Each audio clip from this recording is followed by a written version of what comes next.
আমরা তাদের পরিবারের নামে জেলে কার্ড করাবো, যেহেতু আমাকে নির্দেশনা দেওয়া হয়েছে এই পরিবারের খবর নেওয়া এবং এই পরিবারের পাশে দাঁড়ানোর জন্য।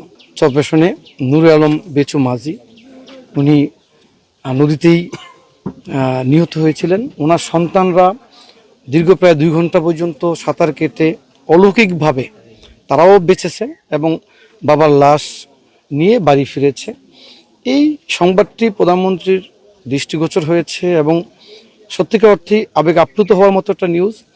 আমাকে নির্দেশনা দেওয়া হয়েছে এই পরিবারের খবর নেওয়া এবং এই পরিবারের পাশে দাঁড়ানোর জন্য।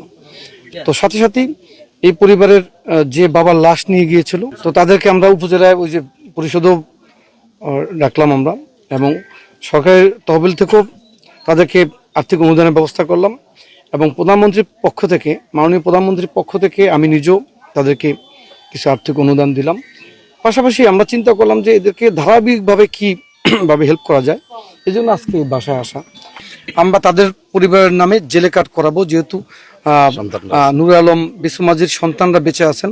তারা এই পেশা হিসেবে মাছ ধরাকেই তারা এখন পর্যন্ত বহাল রেখেছেন, এই জন্য তাদেরকে আমরা জেলে কার্ডের ব্যবস্থা করে দেব। আর বেচু মাঝির যে সন্তান রয়েছে মেয়ে প্রতিবন্ধী, তার জন্য আমরা প্রতিবন্ধী কার্ডের ব্যবস্থা করব। তার স্ত্রী রয়েছেন, তার জন্য আমরা বয়স্ক ভাতার ব্যবস্থা করব।